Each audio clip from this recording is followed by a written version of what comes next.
내적 갈등에서 이기는 길. 로마서 7장 14절에서 25절 말씀.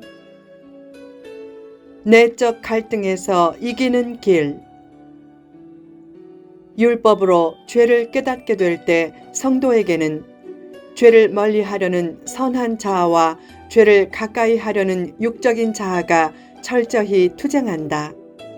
그런 내적인 갈등에서 이기려면 어떻게 해야 하는가?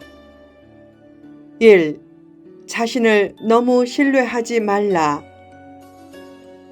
사람은 스스로 죄와 싸워서 이길 수 없다. 완벽주의를 추구하는 삶은 겉으로는 가장 신앙이 있는 것 같지만 오히려 신앙이 없는 경우가 많다.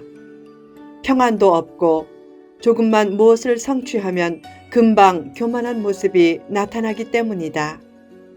겸손을 바탕으로 한 자신감은 필요하다. 자신을 믿지 못하는 사람이 남에게 믿음을 줄 수 없다. 다만 하나님을 삶의 중심이 아닌 외곽에 두면서 자신을 지나치게 믿지는 말라. 하나님은 자신을 지나치게 신뢰하지 않는 사람을 쓰신다. 고난은 자신을 너무 신뢰하지 말라는 인생 표지판이다. 좌절과 기다림의 과정이 없이 형통해지는 것은 축복이 아니다. 자신이 지나치게 높아질 수 있기 때문이다.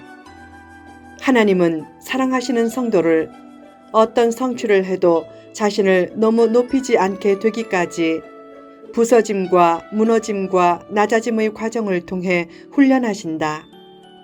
하나님은 어깨에 힘을 주고 살려고 할 때 힘을 보태주시지 않고 어깨에 힘을 빼고 살려고 할 때 힘을 보태주신다. 축복과 성취가 늦어진다고 해서 너무 낙심하지 말라. 그때 낮아지는 훈련을 하라. 낙심과 낮아짐은 반비례하는 것이다. 낮아지는 만큼 낙심은 줄어들고 높아지는 만큼 낙심은 커진다. 결국 기다림의 진짜 주체는 하나님이다. 사람은 축복을 기다리지만 하나님은 복받을 사람이 되기를 기다리신다.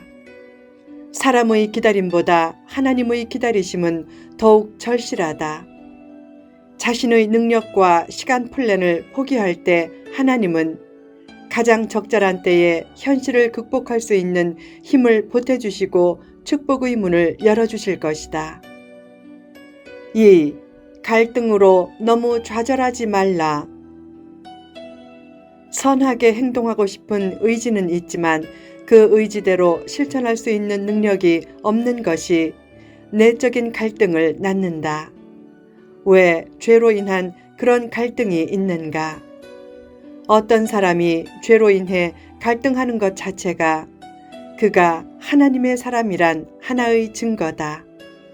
자신 안에서 말씀 및 속사람이 활동하기에 죄로 인한 처절한 갈등이 있는 것이다. 그 갈등은 육에 속한 겉사람과 영에 속한 속사람의 갈등이기에 육신을 가지고 있는 한 어쩔 수 없이 겪게 된다. 성도로서 하지 말아야 할 행동인 줄 알면서도 그런 행동을 하고 탄식할 때가 얼마나 많은가. 어떤 성도는 성경에 담배 피우지 말라는 말은 없다고 합리화하면서 담배를 피우지만 속으로는 떳떳하지 못하게 느낀다. 그러면서도 담배를 끊지 못할 때가 얼마나 많은가.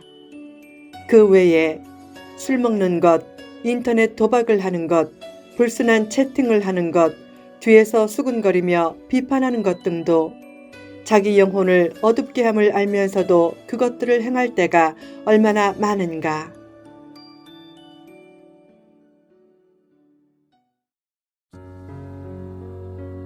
가끔 보면 비판과 험담이 습관화된 성도들이 있다. 그들도 하나님의 말씀을 들으면서 이제 헛된 비판으로 복의 항아리를 스스로 깨뜨리지 말자 라고 결심하지만 어느새 입술에서 비판의 말이 나간다. 그처럼 자신은 욕과 험담과 비판 등을 끊고 싶어 하지만 쉽게 끊어지지 않기에 내적인 갈등이 있는 것이다. 성자처럼 사는 사람에게도 그런 갈등은 있다. 성자처럼 사는 사람이 생각하는 거룩한 삶의 기준은 훨씬 높기에 그는 남이 죄라고 생각하지 않는 작은 죄에도 심히 괴로워하며 갈등하는 것이다. 성도는 시사도 잘 알아야 돼 라고 하면서 뉴스를 보지만 어떤 때는 그 시간도 아깝다는 생각이 들면서 오늘은 뉴스를 보지 말자 라고 결심하지만 그 결심이 얼마나 쉽게 깨지는가. 그 이상의 심한 내적인 갈등들도 많다. 왜 그런 갈등들이 있는가?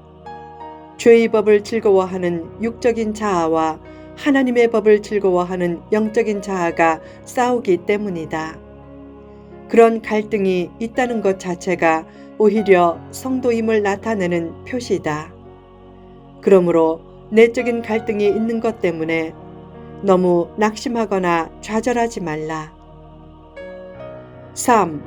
하나님을 꼭 붙잡고 살라. 사도 바울은 고백했다. 오호라, 나는 곤고한 사람이로다. 이 사망의 몸에서 누가 나를 건져내랴. 바울은 회심한 후에 복음을 위해 일직선으로 달렸지만 자신에게도 죄와의 투쟁으로 인한 갈등이 있어서 오호라, 나는 곤고한 사람이다. 나는 죽을 몸을 가졌다. 라고 탄식하면서 누가 나를 건져낼 수 있는가? 라고 스스로 질문하고 바로 이어서 스스로 대답했다. 우리 주 예수 그리스도로 말미암아 하나님께 감사하리로다. 그런즉 내 자신이 마음으로는 하나님의 법을 육신으로는 죄의 법을 섬기노라. 사도 바울은 자신을 구원하신 하나님께서 내적인 투쟁에서도 승리하게 하실 것을 확신하고 감사했다. 성도에게는 육적인 자아와 영적인 자아의 투쟁이 계속되지만 결국 영적인 자아가 승리할 것이다. 가끔 자신의 모습을 보면 스스로 탄식할 때가 많다. 내가 성도로서 왜 이런 행동을 할까? 나를 십자가에 못 박지 않아서 예수님을 십자가에 못 박는 행동을 하고 있구나. 그런 탄식이 심해지면 자신에 대해 크게 실망하며 이렇게 말하게 된다. 나는 못된 놈이다. 나는 회칠한 무덤이다. 나는 위선주의자다. 나의 양심이 화인 맞았다. 자신의 삶을 보면서 실망과 탄식이 나올 때도 있지만 그래도 자기 연민, 자기 비하, 자기 부정에 너무 빠지지 말라. 구원받고 하나님 안에 있는 자신에 대한 희망을 잃지 말라. 자신을 너무 신뢰하지 말아야 하지만 하나님의 은혜 안에서는 자신감을 가지라. 삶에서 자신감이 얼마나 중요한가. 그런 자신감을 가지고 희망의 고백을 하라. 나는 이미 구원받은 존재다. 내 구원은 어느 누구도 빼앗아갈 수 없다. 나는 희망이 있고 승리할 수 있다. 나는 어떤 일이 있어도 범사에 감사하는 삶에서 한치도 물러서지 않겠다. 살면서 한 가지만 없으면 항상 희망은 있다. 그것이 무엇인가? 바로 사탄의 제일 속성인 교만이다. 사람이 교만에 빠지면 곧 죄의 덫에 걸려 패배하는 인생이 되지만 교만하지 않으면 일시적으로는 패배와 불행이 있어도 결국 승리한다. 그러므로 어떤 성취를 해도 자신을 너무 나타내지 말라. 선줄로 생각하는 자는 넘어질까 조심하라고 했다. 겸손한 사람에게 위기는 기회가 되지만 교만한 사람에게 기회는 위기가 된다. 겸손한 마음 관리를 못해 축복과 성공 후에 인생의 위기가 찾아온 경우도 얼마나 많은가. 늘 겸손한 마음으로 이렇게 고백하라. 하나님, 저는 사망에 처한 몸입니다. 저 자신만으로는 희망이 없습니다. 저 혼자 힘만으로 죄와 마귀와 싸우면 백전백패입니다. 하나님, 늘 함께 하시고 저를 이끌어 주소서. 버스가 흔들릴 때 사람을 붙잡으면 더 위험하다. 그때는 손잡이를 붙잡아야 한다. 하나님은 위대한 영적 손잡이가 되신다. 육적인 자아와 싸워 승부를 보려고 하지 말고 하나님을 붙잡는 일로 승부를 보려고 하라. 성도는 이미 이기기로 각본이 정해진 싸움을 하는 존재다. 아무리 자신이 현재 처참한 죄인의 모습을 가지고 있어도 치명적인 교만만 없다면, 그래서 겸손히 자기의 부족함을 인정하며 하나님을 꼭 붙잡고 산다면 하나님은 위대한 손잡이가 되어주실 뿐만이 아니라 위대한 길잡이까지 되어주실 것이다.